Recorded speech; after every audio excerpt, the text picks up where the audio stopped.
BJP कार्यकारिणी की बैठक में पीएम मोदी ने पार्टी नेताओं और कार्यकर्ताओं को हिंदू मुसलमान से बाज आने की नसीहत दी। इस पर इंडिया न्यूज संवाददाता अजीत श्रीवास्तव ने बात की दिल्ली के पूर्व उपराज्यपाल नजीब जंग से। सुनिए। देख रहे हैं इंडिया न्यूज।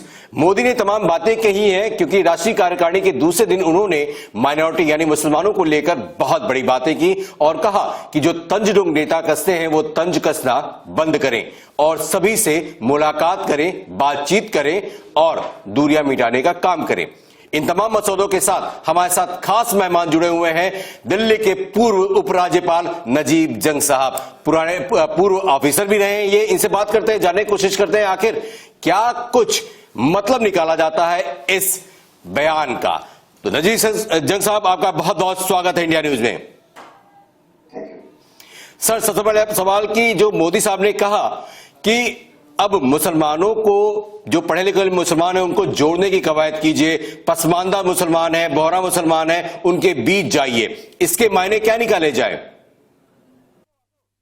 मैं समझता हूं अजीत, ये बहुत जरूरी एक ऐलान है प्रधानमंत्री जी का, क्योंकि बहुत दिनों से बातचीत चल रही थी कि वारदात होती हैं, घटनाएं होती हैं, लेकिन प्रधानमंत्री की तरफ से कोई बात नहीं होती। आपको याद होगा 2 साल पहले माननीय सर संचालक जी ने भी ये बातें कही थी कि हिंदुस्तान में अगर हिंदुत्व है तो उसमें मुसलमान शामिल हैं। उन्होंने ये भी कहा था कि हर मंदिर के नीचे शिवलिंग ढूंढना वाजिब नहीं है। और आपको ये भी याद होगा कि एक 3-4 महीने पहले हम लोग माननीय सर संचालक से मिले भी थे और वो आउटरीच आज भी हम कंटिन्यू कर रहे हैं। 1 हफ्ता बाद पहले भी हमने संघ के सीनियर लोगों से मुलाकात की थी। तो उसी मेरे ख्याल एक रास्ते पे एक लाइट दिखनी शुरू हुई है। और प्रधानमंत्री चूंकि इंटरनेशनली इतनी मेहनत कर रहे हैं, हिंदुस्तान की इमेज बढ़ाने की कोशिश कर रहे हैं, क्योंकि जब भी एक सांप्रदायिक घटना होती है या किसी भी संप्रदाय, अल्पसंख्यक संप्रदाय के खिलाफ अगर कोई घटना हो या कोई एक्शन हो तो दुनिया भर में उसकी आलोचना होती है। और बीच बीच में हिंदुस्तान की आलोचना हुई है इंटरनेशनल न्यूज़पेपर्स में भी और बाहर थिंक टैंक्स में भी। तो मैं समझता हूं कि ये एक बहुत ही उचित वक्त है, क्योंकि भारत तरक्की पे अग्रसर है और अगर तरक्की करना है मुल्क को तो हम 20% अल्पसंख्यक को पीछे रख के नहीं चल सकते। हमें सबको साथ लेके चलना है। हिंदुस्तान की भलाई, हिंदुस्तान की बहबूदी इसी में है। और मैं समझता हूं कि प्रधानमंत्री जी ने बहुत ही अच्छे समय पे ये संकेत दिया है।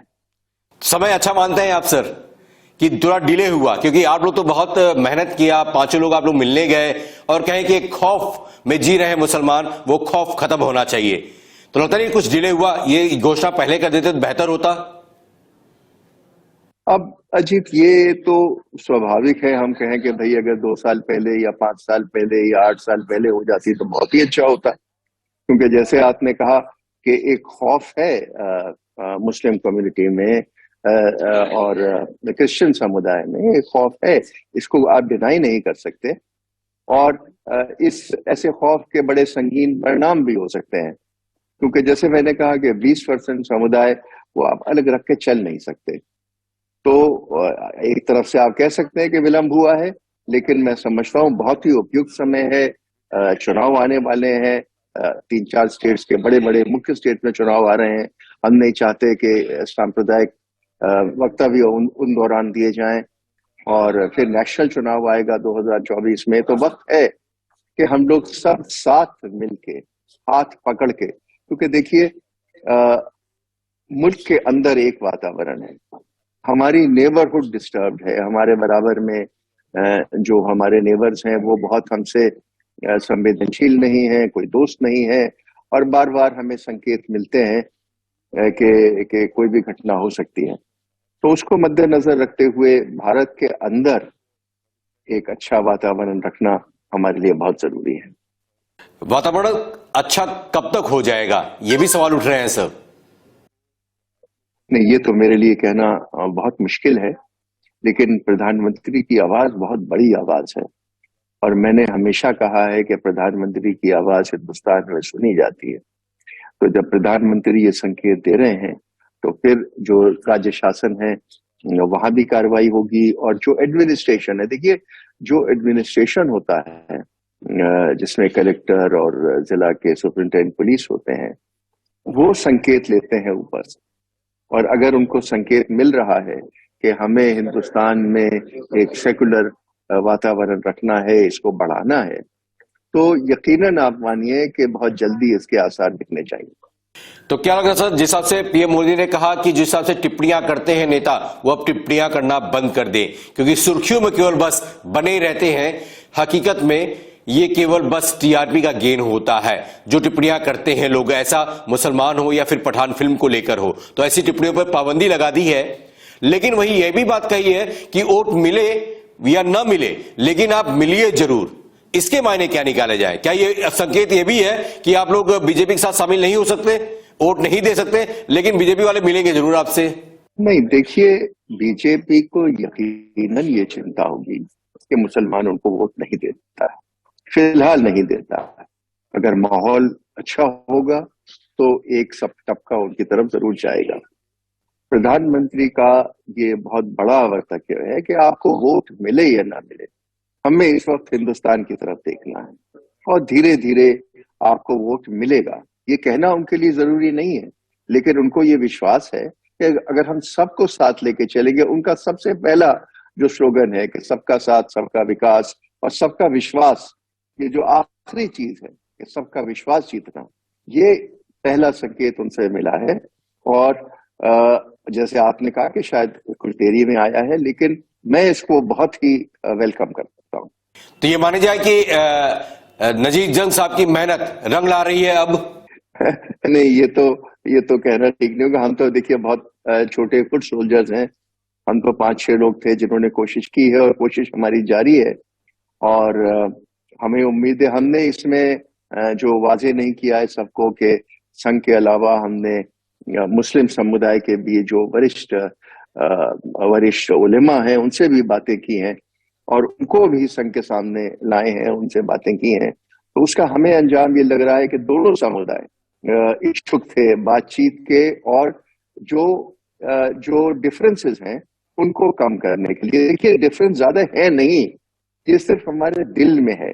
और एक बार हमारे दिल साफ हो जाएंगे, हम खुल के बातें करेंगे, जो हमारी कोशिश है पिछले 3-4 महीने के बिठा के आमने सामने बातें की जाए और अपना दिल साफ किया जाए। तो उसको मद्देनजर रखते हुए मेरा ये मानना है कि मेरी मेहनत नहीं, लेकिन सभी की जो इच्छा है वो पूरी होगी। तो ये सग और सुबह कब तक खत्म होने की उम्मीद लगती है जंग सर आपको? वो तो वही वाली बात है कि वो सुबह कभी तो आएगी। मुझे तो विश्वास है कि तो सुबह कब तक आएगी? आगाज करने वाले सर आप लोग हैं, अब वो सुबह भी आप बता दें कब आएगी? नहीं मैं नजूम नहीं करता, मैं कह नहीं सकता, लेकिन ये बहुत अच्छा टाइम है ये लाने के लिए, क्योंकि हमने जो संघ में बातें की हैं और जो प्रधानमंत्री का संकेत आया है, तो इससे उम्मीद बहुत बढ़ती है कि दोनों तरफ से पहल होगी। जो हमने मुसलमान उलेमा से भी बात की तो हमने ये देखा कि वो भी चाहते हैं कि कोई गड़बड़ ना हो। हमने जो संघ में बात की, हमने देखा कि वो भी चाहते हैं कि चले, लेकिन एक दोनों समुदाय में देखिए अजीत, एक गुट रहता है जिसको आप कट्टरपंथी कह लीजिए। हो सकता है दोनों समुदाय में इसकी परसेंटेज भी पिछले 7-8-10 साल में बढ़ी हो, लेकिन ये हिस्ट्री के फेजेस होते हैं। एक फेज होता है जब कम्युनलिज्म बढ़ता है और एक फेज होता है जब वो कम होता है। इसी मुल्क ने गांधी जी का फेज भी देखा है। तो हमें तो इंतजार है और हमें विश्वास है कि सबका टाइम आएगा, हिंदुस्तान का टाइम आएगा। जैसे मैंने आपको कहा कि वो सुबह कभी तो आएगी। चलिए, बहुत बहुत शुक्रिया सर आपका जुड़ने के लिए इंडिया न्यूज पर और बेबाकी से जवाब देने के लिए। चलिए, वो सुबह का इंतजार हमें भी रहेगा कि कब वो सुबह होगा, कब वो सूर्य के दर्शन होंगे, कब दोनों समुदाय एक साथ होंगे और वो बीजेपी पे जाके भरोसा करते हुए उनके साथ मतदान करते हुए नजर आएंगे।